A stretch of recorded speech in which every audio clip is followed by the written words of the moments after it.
Today's video is going to be the story about Ezra McCandless. Have you guys heard about this? Because it is all over the place. You guys are going to be shooketh when I tell you. Before we get into it, I do want to remind you guys though that this video is only to report on the news and have healthy conversations and for entertainment purposes only. Please do not show any hate to anyone anywhere, in the grocery store, in your everyday life, in your home, and especially in the comment section down below. Please remember to be kind to everyone, everywhere.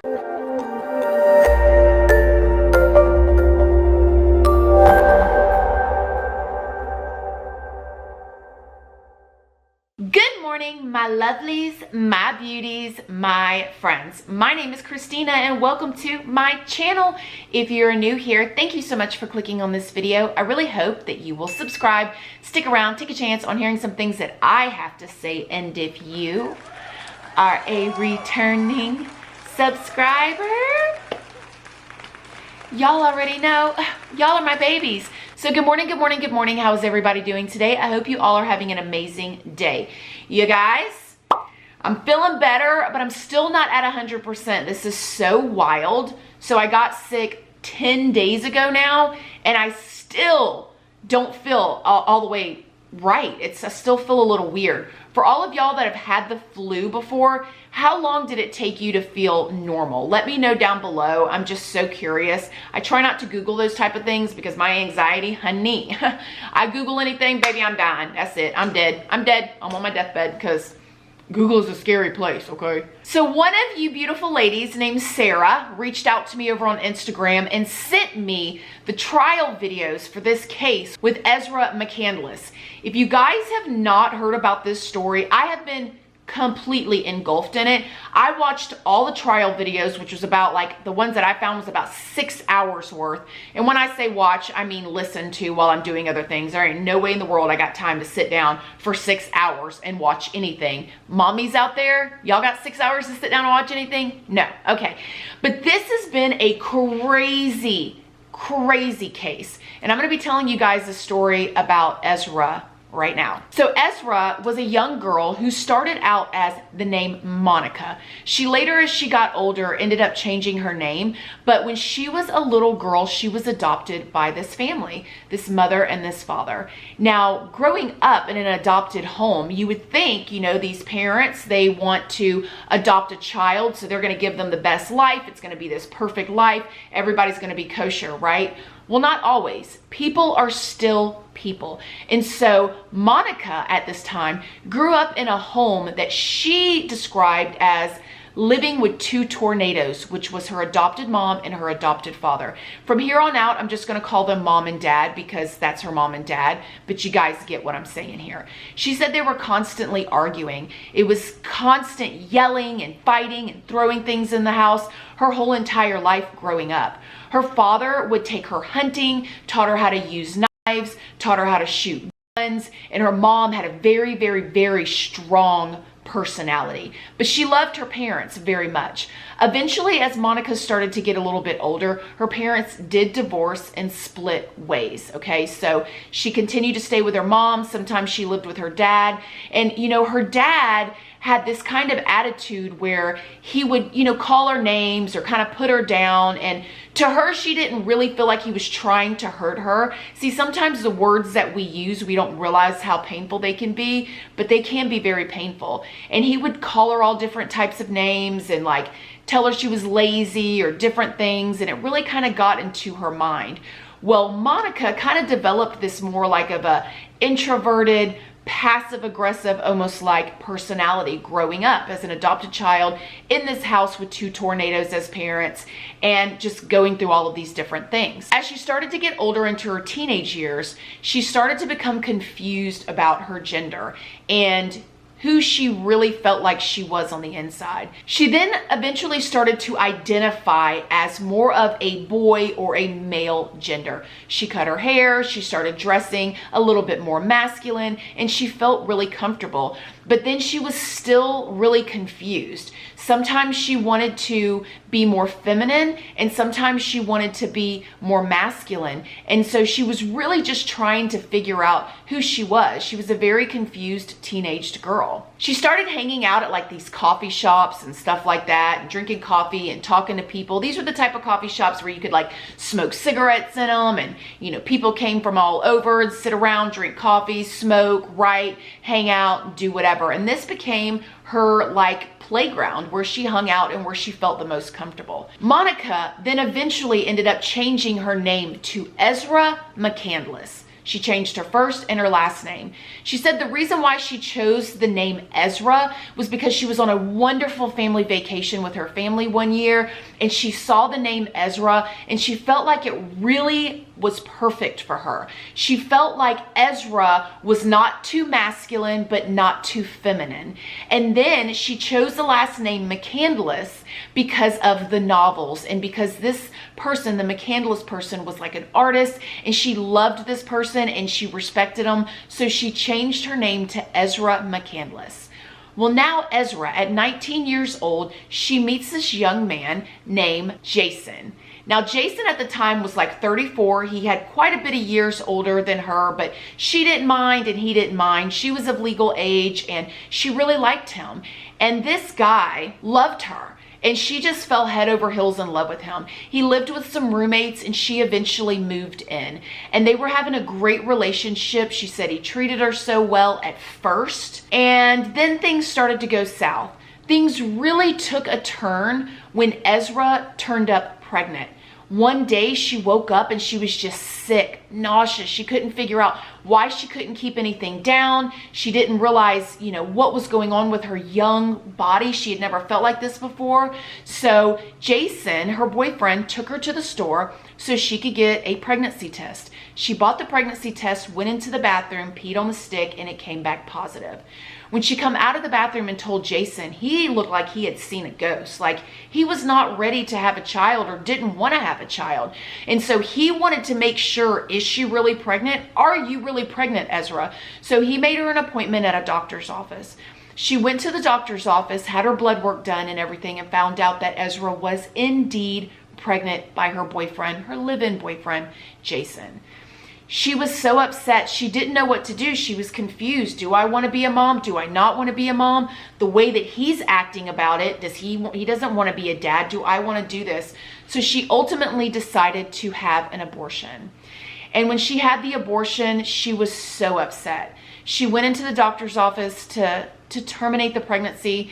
And while Jason was there, she asked him to leave. She said, I don't want you here. I don't want you to see me like this. You know, she just felt horrible because she knew what she was doing. And deep down inside, I don't know if I believe she really wanted to do that. Well, Jason hopped on a bus, although he had drove down there, and just rode around town all day long while she was having her abortion. And then he came back and picked her up.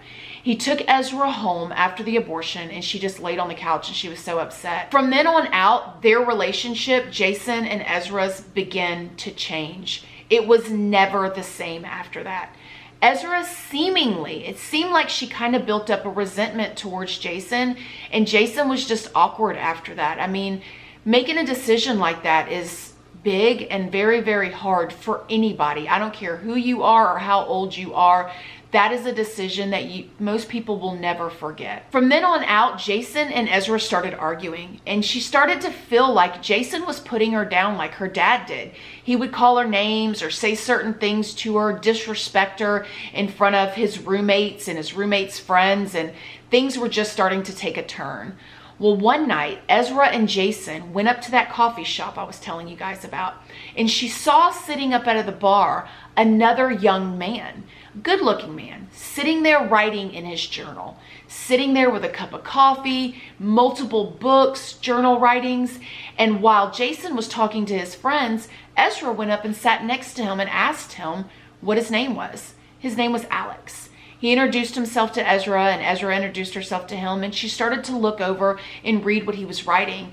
Alex loved literature. He loved to write. He loved to read. So therefore, he was open with sharing what he was writing about. she kind of got like what was a weird vibe, because when she was reading what he was writing, his writing seemed to be obsessed with. And so she talked to him more about it, and she realized that Alex loved to think about and write about for multiple reasons. One, he was using as almost like a theory or a philosophy, but Alex also believed that there was power. Although Alex told Ezra that he had never actually engaged in the act of killing, he was telling Ezra how a lot of people believe that when you ingest another, you know what I mean, that you take on their power. So Ezra, being what I would consider the more passive aggressive, like go with the flow, introverted type of personality that she personally was, she started to become really engaged in this and started to like Alex. She went home with Jason that night and then came back to the coffee shop and met Alex again. Before you know it, her and Alex were hanging out all the time. They would take long walks. She would read his literature, his journals, entries, his essays, and she became to really start developing feelings about Alex. Before you know it, Ezra found herself at Alex's house engaging in intimacy with him. And the intimacy between Alex and Ezra was nothing like she had ever experienced before. Alex was really big into, and he would show her pictures of like a novel where a man was holding a woman down with a knife and then like sleeping with her. And before you know it, while they were being intimate, Alex would be reading out of his journal entries while being intimate with her. It went from that to all kind of crazy stuff. He would take a knife and cut her clothes off of her. He would burn candle wax on her. He would tie her up. They were just doing the most, okay? And she was enjoying it for a while, but things just kind of got weird because Alex wanted Ezra to leave Jason and be with just him. Jason would write journal entries about being depressed and not wanting to live and wanting to end it all. And she just really started to get confused because she loved Jason and she really wanted it to work out with Jason, but she had this thing with Alex. And she was just in the middle of everything. Well, before you know it, Alex was basically giving her an ultimatum. Like, I need you to choose me. Like, choose me. Like, I deserve you. Choose me. And she was so confused. So she decided that she didn't want to be with anybody at this point. And something really weird happened. Ezra ended up going and meeting up with Jason's friend, John, and she was going through it. She was upset. You know, she had broke up with both of her guys at this point. And this guy, John, gave her a bunch of alcohol. They were drinking. And according to Ezra, she passed out and woke up with John on top of her 2 times. Now, that is her story. I don't know if that is true. It has actually come back that Ezra has said now that she lied and that she knew what was going on. So we don't really know what the truth was. Was she taken advantage of, or was she willing? Because she's told both stories. So we're not sure. But right now she's saying that he did not take advantage of her. Okay, so I want to note that. That's when things started really getting messy. Now Ezra has found herself in this love triangle with 3 different men. Okay, and she doesn't even really know who she is at this point. Ezra ended up moving back in with her mom, and as she moved in with her mom and started working again, she started talking to Jason again because that was her true love. That was the guy she really wanted to be with. Well, her mom found out that she was talking to Jason and she was not happy about it. They fought, they argued, they yelled, they threw things, and Ezra packed up all of her stuff and moved to her dad's. The dad that I had been telling you guys about. Now, her dad was a very protective dad and wanted her to protect herself. He always gave her knives and different things and taught her how to use different stuff. He had a house full of guns. He was a hunter, and he was just a really protective dad. Alex continued, you know, the guy with the journal entries and all of that stuff, Alex continued to want to be with her, and she did not want to be with him, according to Ezra. She wanted to be with Jason. So one night she decided, according to her, allegedly, that she wanted to go talk to Alex, have a long conversation with him, and just tell him that it was over between them and that she wanted to be friends because she felt like they had a really good friendship. So this was a really cold winter night back in 2017. Ezra picked up Alex. They were driving. They just started driving. They didn't know where they were going. They were going back off into the woods, back off into the boondocks, just driving. Trees, rain, coldness, and before you know it, skirt, they're stuck.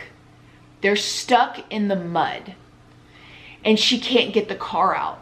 And so Alex tries to get in and move the car, and he can't get the car out. And so she jumps back in the driver's seat, and she's frustrated, and she's putting her hand down. They're stuck in the middle of the night in the cold, and they cannot get the car out of the mud, and they cannot see anybody for as far as the eyes can see. She started to get upset, and she felt like Alex wasn't even really doing anything at this point to help her. He wasn't trying to wedge anything under the tire. He was just kind of sitting over off to the side. Well, during the time that they were driving, Ezra had told him that she did not want to be with him like that anymore, that she only wanted to be friends. And he was upset about it, very upset. At this point, with the car being stuck, she's upset. Alex tells her, just go lay down in the back seat and just take some time, relax, and we will figure it out.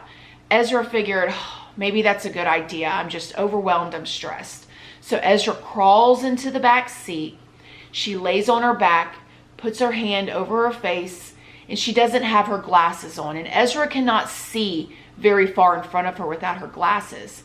Next thing you know, she felt somebody crawling on top of her in the back seat.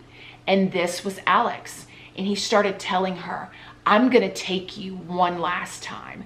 I'm going to have you one last time. I deserve this. I deserve you. If you're going to leave me, I'm going to have you one last time. And he had a knife in his hand. He started going up and cutting her pants off. Ezra was scared. She was laying there like, I don't know, like, you know, whatever. She didn't say anything to him, though. She didn't say, get off of me. She didn't say anything. She claims that it's because she was scared because he had a knife. Then he started cutting on her legs and cutting different places. And it's kind of weird for her because she has done the BDSM where they've done things with pain, but she said this felt different. This felt like he was really going to hurt her. Well, the next thing you know, she's trying to get Alex off of her, and he's holding her down, trying to pin her down, hold her down, and somehow, some way, she knocks the knife out of his hand. And when she does, she is able to grab the knife. And when she grabbed that knife, she started stabbing him, and he kind of fell off and kind of grabbed and fell off. And she says that everything was delusional and that she didn't really know what was going on. Now remember, the only people that were there is Ezra and Alex, okay? So these are the only two people that could be able to tell this story. So everything I'm telling you guys is from what Ezra said, okay? She ends up getting out from underneath him and crawls into the middle of the console with her back towards the windshield and her face towards the back window. And he starts trying to crawl on top of her again, and she stabs him in the head. And she stabs him again, and she stabs him again. And he's like not letting up, according to her. He's not stopping. He keeps trying to get on top of her, according to Ezra. Ezra finally stabs him another good time, and he falls off of her, and he goes out of the car. She said she sat there like not knowing what to do. Like, where do I go? Like what is going on? So she eventually gets out of the car with the knife and starts to run. And when she starts to run, she takes the knife and she carves in her arm the word boy, because she said that Alex kept telling her, you're my boy. You remember the gender confusion? So he was telling her that. So she says that she just carved the word boy into her arm. And then she runs up, she finds a house, she bangs on the door, and she tells them, they're trying to hurt me. They're trying to hurt me. So the people at the house, they call the ambulance. The ambulance comes, picks her up, and takes her. She doesn't tell them, the cops, anything. She doesn't tell them that she stabbed Alex 16 times she had stabbed Alex.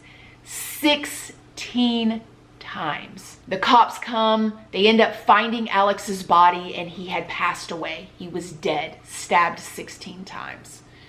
Well, they start questioning Ezra, and Ezra is telling all of these different stories. One minute she's saying they tried to hurt me. The next minute she's saying Alex tried to hurt her.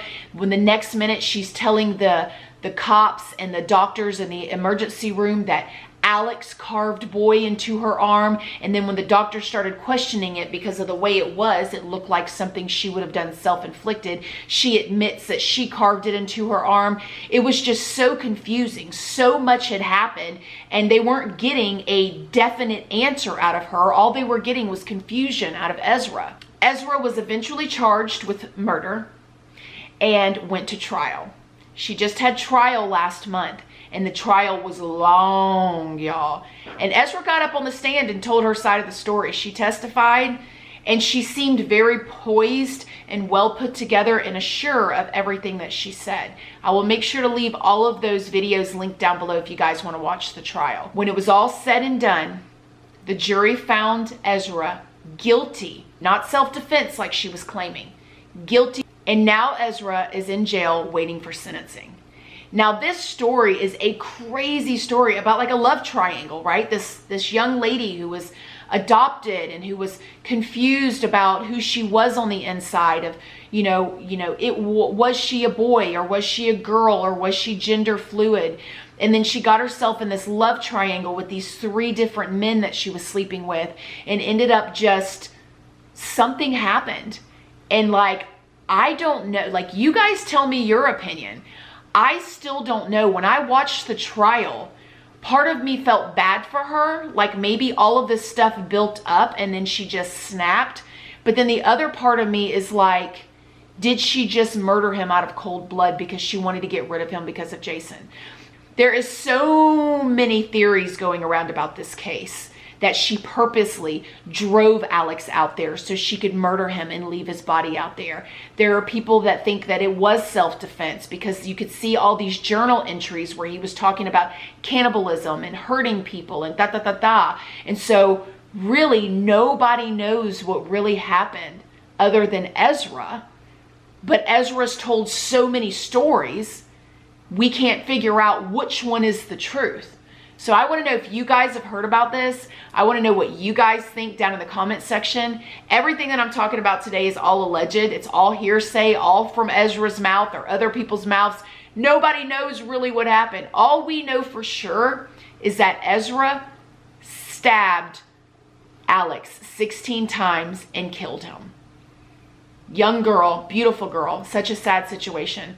In this video, though, I do want to send out my condolences to all of the families, Alex's family, people that loved him and cared about him and knew him especially because he is the one that lost his life, but also everybody else that cared about Ezra or the parents or anybody because it's just a really tragic situation. So let me know what you guys think down below. Let me know if I missed anything. Let me know if you know more of the story you want me to add to it. And I will keep you guys posted on her sentencing if you guys want me to. Let me know that too. Other than that, as always, please don't forget to like this video.